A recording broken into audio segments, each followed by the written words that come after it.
The don't know. 80s was overcooked. All the music was overcooked. And you know what else they never talk about? You see all these kids wearing all the neon and stuff. Mm-hmm. Nobody talks about how much brown there was in the 80s, So much right? brown. Everything brown, glass, brown, carpet brown. brown. Yes, yeah, brown everything. So The kids, bucket take it hats from were all someone. brown. Yeah, take it from people who are actually in the 80s. Yeah. It's way more brown than we thought.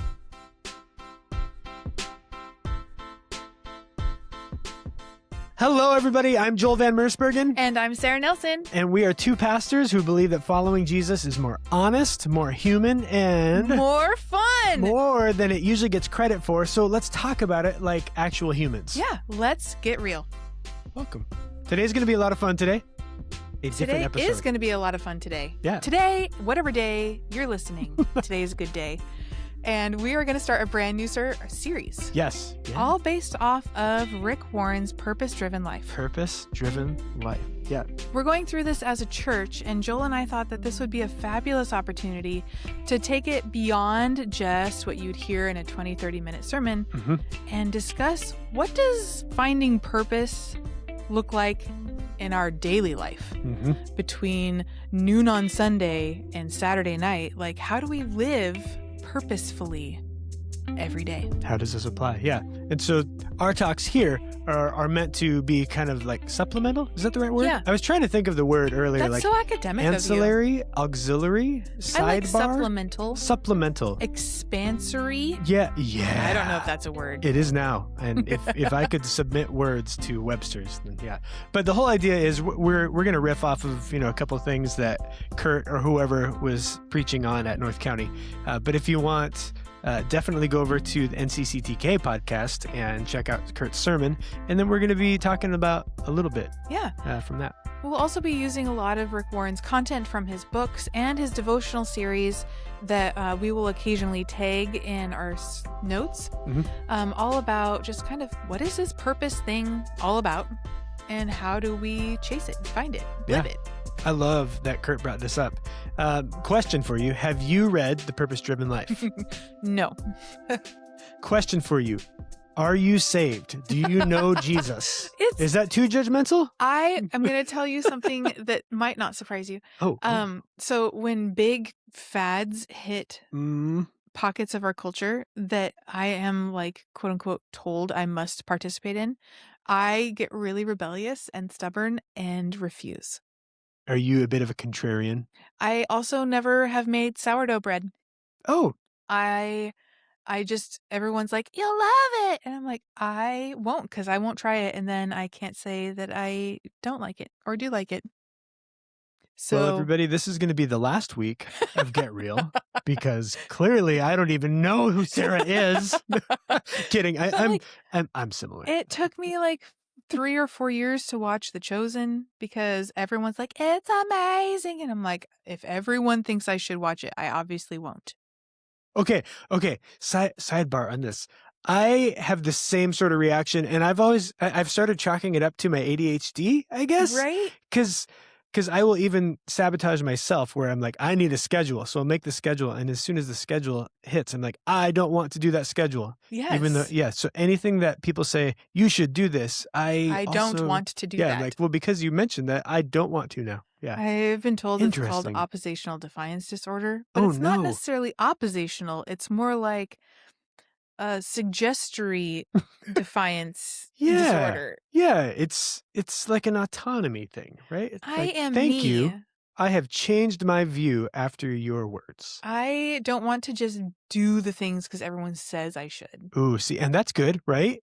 Right? I don't cave to peer pressure as often. And somebody I know did say that wide is the road that leads to destruction. That's right. So maybe we're just following We are Jesus. going through the narrow gate over here. Yeah, by not reading good content about how to follow Jesus. That would be really helpful. Yeah. Yep. So, no, it came out when I was also like in high school. And so I just wasn't in the circles that were going through it when it was cool. Fair. And then it was an old person's book in my little young adult mind.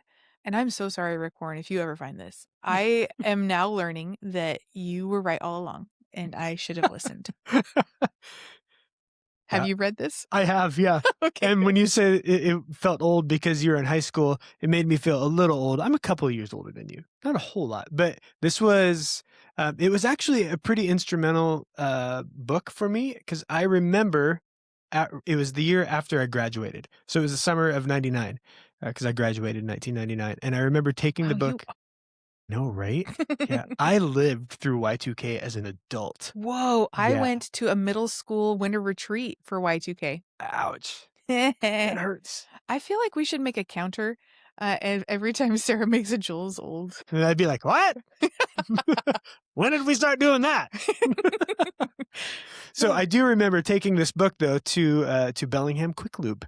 So if you're ever driving, it's a Jiffy Lube now, I believe, on the corner of Bakerview and Hannigan. That was my first job there. And yeah, I remember taking the book and I would read it on my lunch breaks. I just have visuals. I would read it in my boss's office on my lunch break, right next to his tattoo magazines and next to his empty Sobe bottle full of chew spit. I don't know why that sticks in my head.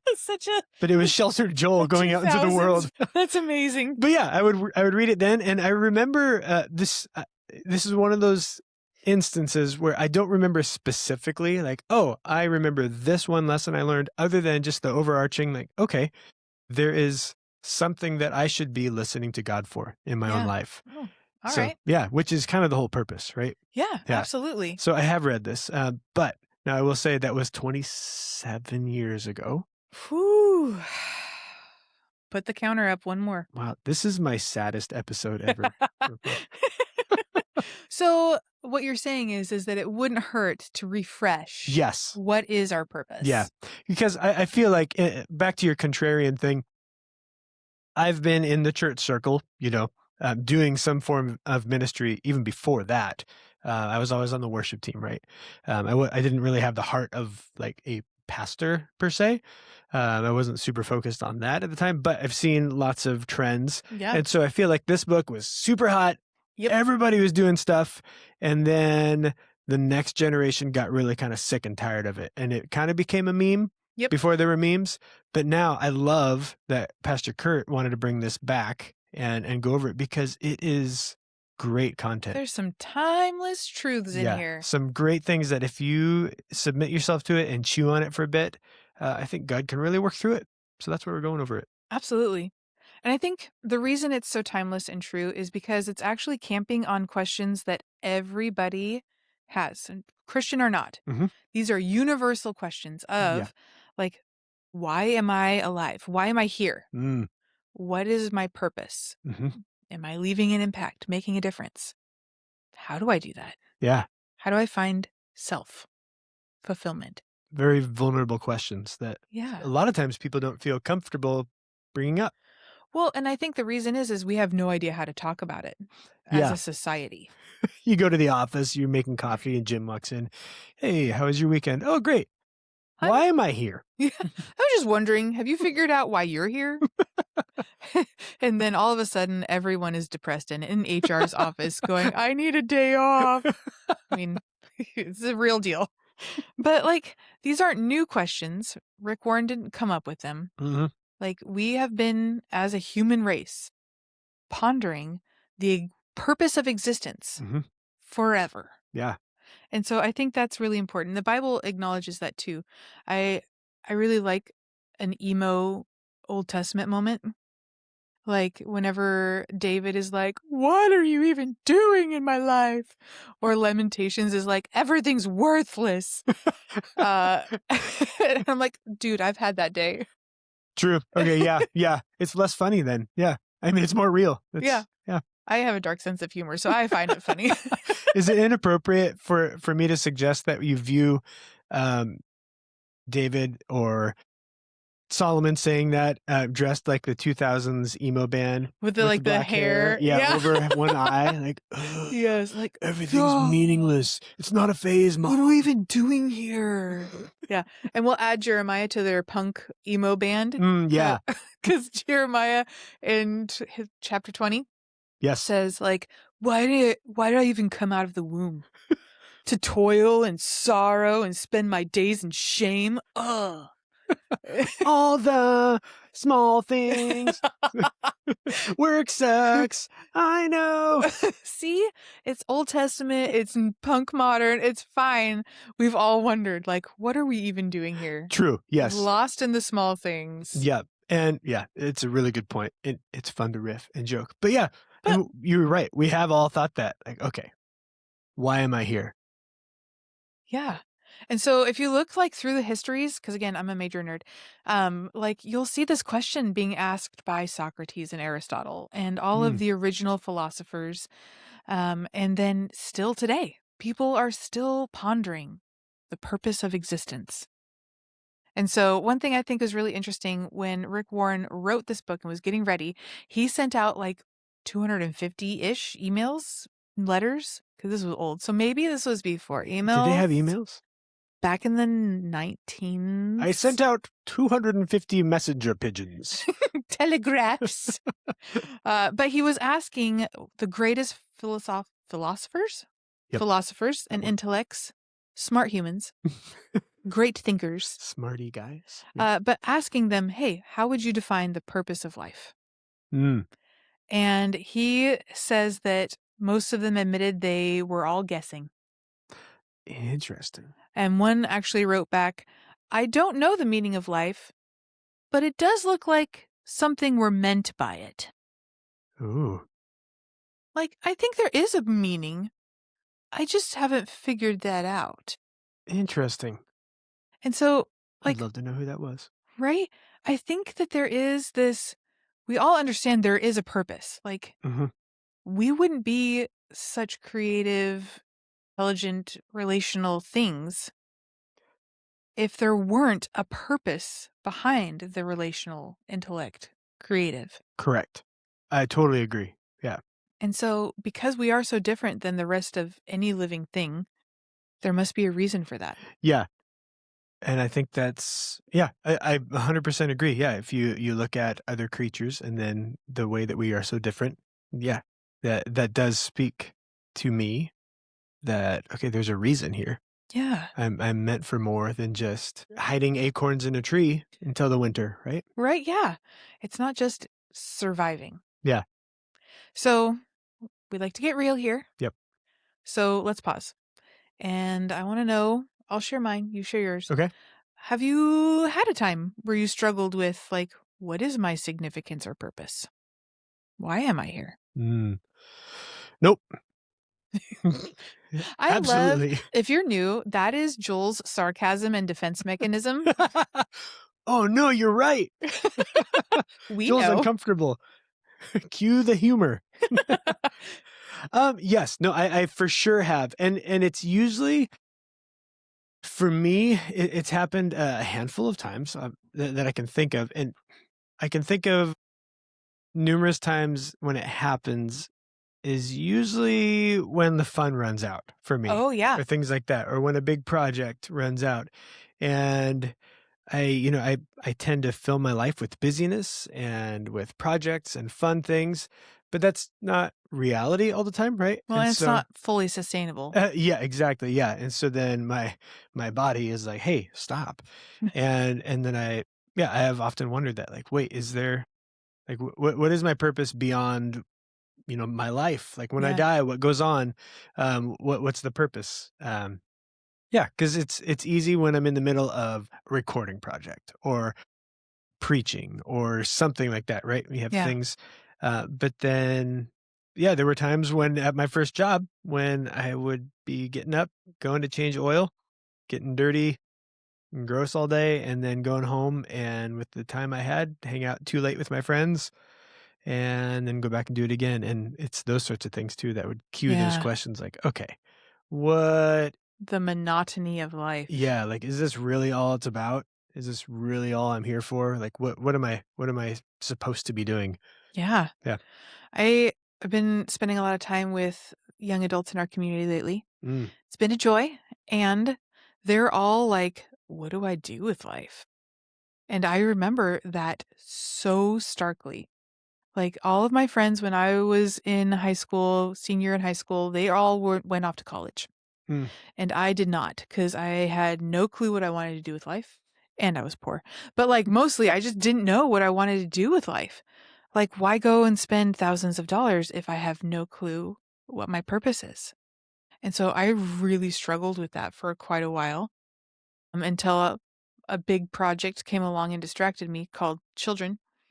Ah, yes, yes. And then my purpose was literally just keep them alive and hopefully help their life to be good Hmm. until they were all in school. And then again, existential crisis. Like, wait, not that my job is done when they're in school, but it's like, okay, how do I spend these 7 hours a day? What is my purpose? Mm. Where do I find fulfillment? I don't want to just eat bonbons and watch soap operas. Like, what do I do with my life? And so, yeah, I think that was a big one for me. It's funny. A repeated theme in my life is when you said soap operas and bonbons. I don't watch soap operas. I love chocolate. But I was talking to one of my kids about this the other day, how when we're running, when we're going, like we're busy, we're in the flow of everything. When I see my couch or when I see my bed or when I think of a game that I really like playing Royal Match right now. Like in the back of my head, there's something that's like, oh, I just wish I could just be there right now and just relax. And then every once in a while, you get the time to do that, right? Yeah. You get a longer weekend or you get caught up on everything. Wait, that happens? I've heard rumors. It happened once for me. I saw it once. But I find the rhythm is then you finally get that and like, okay, I'm going to indulge in these things I wanted to. And it's disheartening because it's not as fulfilling as you're wanting, right? And you're like, oh, I can only do this for an hour or so. I'm like, okay, I'm bored. It's not as restorative as I think it's going to be. Yeah. And Yeah. that I think speaks also to the fact that, okay, I'm not here to just hang out and relax. Yeah, It's built with some sort of purpose. exactly. What the heck is it? So, as Christians, if you don't know this, we believe that we are finding our purpose. The purpose is found in God. Yes. So let's talk about that. Yeah. And luckily, the Bible has a lot to say about our questions of purpose. Scripture says that we really can't figure out why we exist by looking at ourselves. Yeah. And I think it's like the first hurdle everybody has to get through, right? Because as we get older and we grow in autonomy, you talk about these young people, right? Yeah. Most of them are like fresh out of high school in the last couple of years and like, sweet freedom. Yay, I can do whatever I want. What do I want? And we all do whatever we want for a bit and realize, oh, all of my ideas are not filling what I needed. Mm-hmm. And so that's why, then we then turn to ask the one who made us. And that's the most obvious. That's not true. It's not always obvious because there's some of us who are really stubborn and hard-headed. It is logical, though. Logical. It is the most logical. Yeah. I mean, the Bible has a couple places where it talks about God as the potter. And if you think about it, the potter knows exactly why he made the clay piece the way he did, the purpose he designed it for. It has that weird rim, that indentation for a purpose. And if we look to him and be like, hey, why'd you make me like this? Yeah. Like, what's up with this? Like, why do you have this weird handle? Yeah. And then he can show you. Exactly. On Instagram, I follow this one guy. I don't remember his name, nor can I probably pronounce it, but it's this dude and his uncle. His uncle films it, and it's this guy in China, and he likes to make all the old things. I've seen this. Right? I follow it. It's so mesmerizing. He does all by hand with these old archaic tools, and it's so relaxing. And the music is always good. Yeah. And he's got cats that show up on the scene. Yeah, or a dog will sit there with him. Yeah, and he's making all these things. It's so cool. I don't remember how I got to that. It's okay. But clay. Yes. Oh, yeah, making the things. Like he'll go out and source the clay and then cleanse the clay of all the debris and then it's so cool. And I just want to send him a link to Hobby Lobby. Like, bro, did you know? You could get clay way easier. He's like, that's actually not the reason I do it this way. But the Bible is full of like, okay, if we want to figure out our purpose, talk to the one that made you. And it reminds me of God's rebuke in Job that I'm going to poorly Paraphrase. paraphrase. He's a friend in high school. But yeah, when Job is complaining, right? And then God rebukes him like, hey, did you make this? Did you do that? No, you didn't. Listen. Be Yeah. quiet and listen. Yeah. Shut up and listen. Be quiet. It's nicer. But God is nicer. Yeah. And they didn't use the words shut up back then. Probably not. Although sometimes I feel like he did-ish say it. Yeah, the heart of shut up sometimes is there, but sometimes it's Sometimes needed. it's merited. Yeah, very much. I know for sure. So yeah, so we have to look to the maker for our answers, right? Yeah. That's why we need. It's like the whole. I don't know what I'm trying to say. We need to ask God because He is the maker, right? Yeah. Colossians 1 says, and this is the Message translation, for everything, absolutely everything, above and below, visible and invisible, everything got started in Him and finds its purpose in Him. Yeah. So as we're wading through the muck, sometimes what we're wanting to know is our purpose. Mm-hmm. And I like that verse. The word finds its purpose in Him. I think is important because it's not that God creates the purpose when we go and ask Him. Like the purpose already exists. Oh, cool. It is waiting there. Our purpose is in Him, and He's like, hey, I have your purpose. I happen to know exactly what you're here for. But we have to go to Him. And if we scramble everywhere else, everything else falls short. That's really good. Find, the term find indicates a looking for, right? And that the thing exists. Yeah. Oh, that's really good. Yeah. I had not thought about that. I wonder what other translations say for finds instead. There's a few different ways that different translations handle this verse, and mostly it's... Bible nerd Sarah, yeah, tell us. Let me push up my glasses real quick. One thing, so I was looking at this verse before we recorded, and it talks about how everything is made through Him and for Him. And that for is another way of saying purpose, right? So I am here for a reason, and that reason in Colossians is for Him. And so if you look at all of the different things in the passage, because what we just quoted was just a little section of Colossians 1. Yep. And it talks about how our very beginnings are because He created all things. Our beginnings are found in Him. So our past, our origins are in Him. Our current redemption, forgiveness, hope is found in Him currently, but then also we are there for Him. And our purpose will be in serving Him. And so He is our past, our present, and our future. And I think that could, if you don't know Jesus, and if you've not just started to discover purpose in Him, that can sound very cultish. True, yeah. But the reality is man, when I try to figure out where I'm coming from and where I'm going and what I'm going to do and how I get through the day all on my own, it's complete trash. Yeah. But if I look to Jesus, remembering what He's brought me through, what He's doing in my life, and how I can trust Him in the future, everything's so much better. Yeah. Yeah, it takes a humility, doesn't it? It takes a realizing that, wait a minute, I don't know everything. Yeah. I have some ideals that were wrong, and we really can't really cross that hurdle or cross that until we get past that hurdle, right? Yeah. Yeah.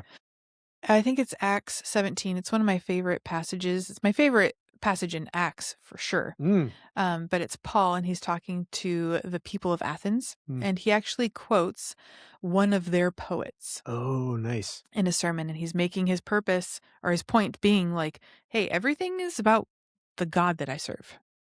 And he quotes one of their own prophets saying, in Him we live and move and find our being. And so the poets were all saying, like, we are trying to figure out where we live and move and find our being. And Paul's like, in the God I serve. Like, I can tell you. Man, that Paul, huh?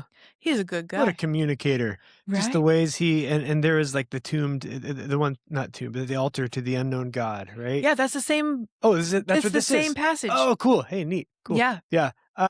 Just great evangelism. Great missional dude. Yeah. So good. So good. I bet Paul is like, yeah, that's what I was hoping for. Missional dude was the title I was waiting for. There it is. He'd be like, what does dude mean? Yeah. So we will find our purpose, our living and moving and being in him. Yeah, and that's the counterintuitive part about following Jesus and Yeah. about this whole thing is that especially in a culture that says the whole point of life is self-discovery Yeah. and personal fulfillment, like this is the contradictory thing. Mm-hmm. And this is why we need the Holy Spirit working in us, right? Because the entire world tells us, look into yourself and that you'll find what life is all about. But it's not about personal fulfillment or development. Yeah. I enjoyed this message translation of Matthew 16:25 and 26. And this is the part where, well, I'll just read this part first. Jesus said, self-help is no help at all. Self-sacrifice is the way, my way to finding yourself, your true self. I actually did not know what verse that was. Like I couldn't Sometimes think the of the message, OG. when you don't get the context around it, Yeah. you're like, is that even biblical? Yeah, like did Jesus really say that? I don't know what that is. But yeah, that's when Jesus said, if you really want to find your life, then you have to lose your life Oh, yeah. and take up your cross and follow me. That's how we gain knowledge, understanding, and life, Yeah. purpose. There's this phrase within church circles that talks about the upside down kingdom Mm, and how what we're saying, if you have ever heard someone say that, is that the way that God suggests we go about finding purpose, fulfillment, love, anything good, the way God suggests we go about doing that is upside down from everything any other person would say. truth. And yet, I have discovered that when you do it the upside down, backwards, what way, it does work so Yeah. much better. Yeah. Yeah, it's like when you're trying to complete a puzzle or do some sort of task at work. I can think of times because I worked in automotive stuff for a few years after high school before working here. Yes, every once in a while you'd be trying to do something and then you'd get a skilled mechanic who would show you like, no, just go like this, and like that won't work. That doesn't make sense. And like, just trust me. And then you do it and it works. Dang it. Like, how did he know? That doesn't make any sense. So, Sarah, why do you think it is that it is so hard for us as like modern readers and people to grasp this concept of finding purpose outside of ourselves? Well, for me, and I will only make my own assumptions. Nice. Fair. God is, I don't know if you know this, I haven't laid physical eyes on him yet. Oh, me either. And I know some people do, like the actual auditory voice. Yeah. And so if I'm looking for something and I can't see it or hear it, I will make that up all day long. I'm a very creative human. But like I feel like it's very difficult to grasp and trust the intangible. True. That's the whole concept of faith. But then also I am selfish. Yeah. And so I want to do what I want to do. And who better to know what I want to do than me? Yeah. Okay. Yes, you're totally right. And I was gonna say exactly the same thing. I think it's selfishness. Mm-hmm. And maybe a case for selfishness that isn't so evil. There's a logicness. There's a logic. There's a logic to our selfishness because just like you said, yeah, I want my needs met and I cannot give you a book that show all my needs. My needs are in my head. So of course, I'm the one who understands those things. So it's natural. It's natural.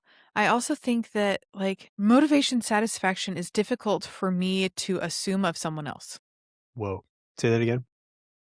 When I interact with you, Mhm. especially when I don't know you very well, Mhm. I don't know why you're doing what you're doing. Okay. And Yep. I don't know what brings you true satisfaction. True. So how could anyone outside of me know what motivates and satisfies me? Yeah. Right? And so again, it's my logic that says, well, only I can define what is good and worth chasing. Mm-hmm. And so I'm just going to trust me and myself and I, because we're obviously right all the time. Woo! It's just, my track Nope. record's not great. Same.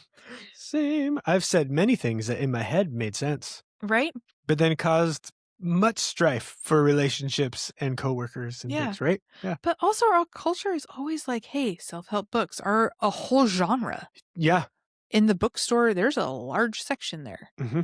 And all of these different things about finding your own fulfillment, finding your own whatever. It's a big deal. Mm-hmm. So our entire culture is set up, especially in America. We are very independent people. Mm-hmm. No one can tell me what to do. Yeah.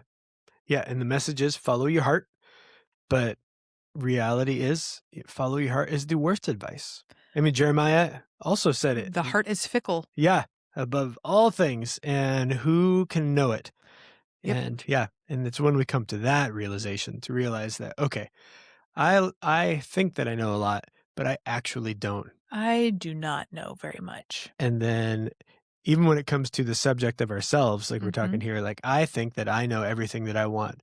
But then, like royal match, I feel like I get my chance with the royal match and like this doesn't satisfy like I thought it would. What in the heck? And then I have to look further. If nobody else, if I'm the only one who knows my inner thoughts and even those don't work for finding purpose, then where do I go? Answer: God. Yeah. Yeah. Very nice. So let's start to get practical. We know that we desire to identify purpose. Mm-hmm. As Christians, we believe that God is the source of purpose. Yep. And yet we are selfish and highly influenced by our surroundings. Mm-hmm. So we need to ask the question, what is currently driving my life, my choices? And so this is one thing where it might get a little uncomfortable. And I just want all of you listeners to know that we are also uncomfortable. Yeah. Yeah. And not a sponsor, but BetterHelp is Small groups are great group therapy. We don't use it as group therapy, but sometimes it does feel like that. It's a side Benefit, byproduct. a fringe benefit. Fringe benefit. Yeah.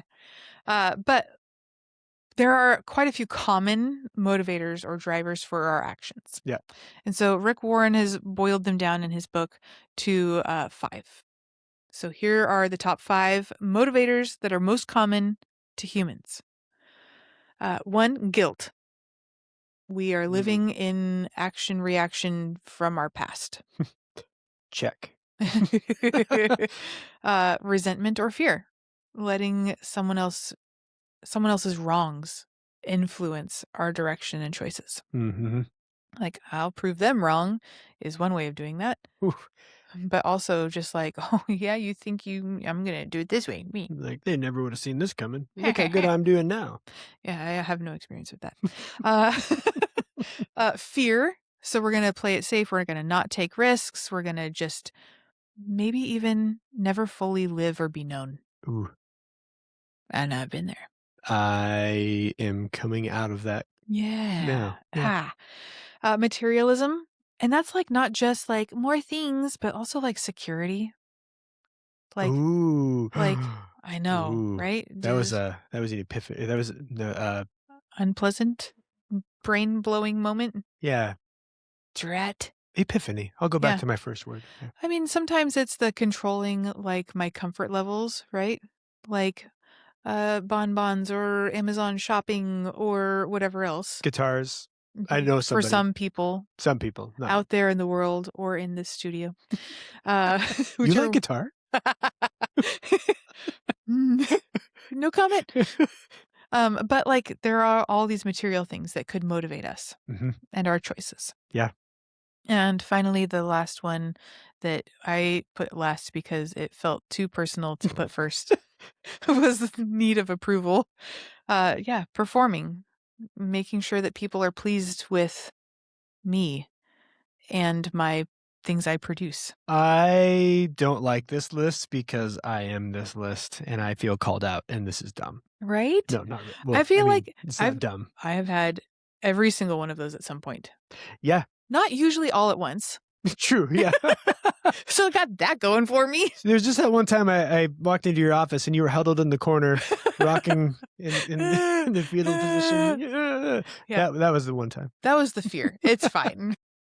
And I would like to be so bold to say everybody is dealing with one of these or more, if in some sort of way. And if you think you're not, you are wrong. Yeah. And we would just really want to recommend, these are great things to talk with another human about. And we would recommend some sort of talk therapy, whether you get counseling or friend, talk to a spouse, trusted pastor. Yeah. Yeah. Because that's the best way to process through these things. I mean, obviously, God will heal. Yeah. God can heal you. If But you're an internal processor who's like, I don't need to talk to other people. One, good for you. And two, journal it. Like, you do need to process. yeah. Are you being motivated and driven by guilt or anger, fear, materialism, or the need for approval? Because even if you're not letting it drive your life, it is yelling at you from the back seat. hmm Yeah. Yeah. If you think that you're not, you are. Yep. Somewhere. And we don't mean that to be a bad shame on you sort of thing, but there is such great opportunity to admitting and understanding some of the broken things that drive us so that we can then gain healing and move forward. We can do better. Yeah, we can. We can do better. Because I don't want my life marked by anger or fear. Yeah. I don't want the impression and purpose of my life to be finding approval in others. Mm-hmm. That is not the vibe I'm going for. No.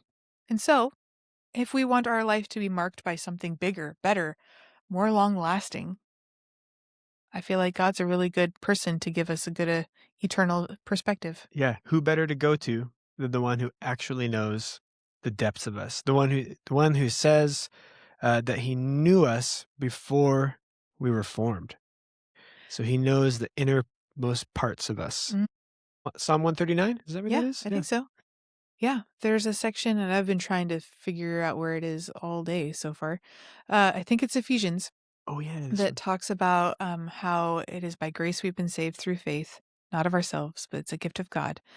And then it goes on later in that book to talk about how God made us and has equipped us for good purposes that he has predestined, pre-planned for us. Mm-hmm.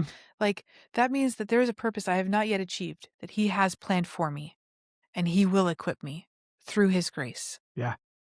But he has already got it in mind. And so let's go to him and figure out what that good purpose is. Mm-hmm. I'm pretty sure I think you're right. I think that's Ephesians. I think so. Yeah. But yeah, I think it's important to identify the faulty things we chase and allow to drive us. Mm-hmm. Matthew 6, I think, talks about how we cannot serve two masters. It's talking about materialism, money, but like that is true for anything. Mm-hmm. I cannot seek God's approval and man's. I cannot seek retribution and God. Mm. It cannot be done. But far too many of us, and I've been guilty and probably still am sometimes, far too many of us have heard Jesus say, you can't serve two masters. Far too many of us say, really? Hold my coffee. Let's see if that's true. I learned through experience. Get a load of this, Lord. But yeah, I think it's important to remember, because sometimes we are like, I don't know my purpose. I'm making no purpose decisions at all. You do have something that you are basing your life on, your choices. And it could be fear. It could be approval. Or we could reorient our lives and decide outside of ourselves, I'm going to let God tell me what the purpose of my life is. Yeah, man. I'm just looking forward to a few other episodes that we're going to be talking about stuff like that. And it's going to be good. It's going to be really good. It is going to be good. Yeah. But if you're afraid we're here to sell you something, I just want you to say we're not. You don't have to run out and buy the book. You don't have to listen to every sermon in this sermon series.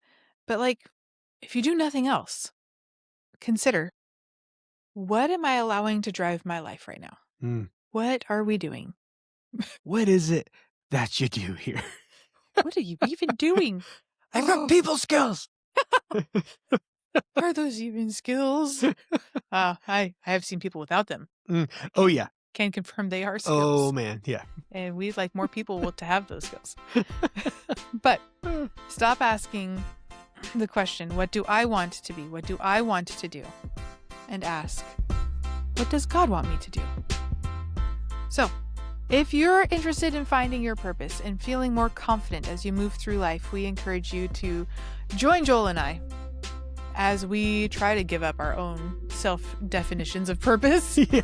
Watch us stumble so that you can learn from us. Hey, also in that really good sermon from Paul in Athens, where he's talking about the unknown God, who is our God, and finding our life and purpose and being in him, he then says also in that same section that God has done everything in history so that we might stumble our way towards him. I don't remember that part. That never hit me before. That's cool. It is absolutely us walking around like toddlers, trying to stumble our way through life, learning how to walk. And what I love is that the next phrase after stumble our way towards him is, and find him, though he is not far from any of us. It is like that parent who's down kneeling on the floor as the baby learns to walk. And we stumble towards our Father, and we trip, and we're about to fall, but he is not far. He is there. He will catch us. Because in him, we live and move and find our being. So good. Paul, man. Yeah. Rock star. Man, no wonder he got in the Bible. No, so good. Yeah. Yeah. Well, I think that's it. I think that's Get Real for this week. That is a great one to end on. So that's a wrap for Get Real. As always, if you have thoughts and opinions on our thoughts and opinions, let us know them in the comments, and we actually read them. We want to know your thoughts and opinions. We really do. Yeah. And again, no homework, no pressure. Just keep having honest conversations about faith, and we will see you next week. Bye.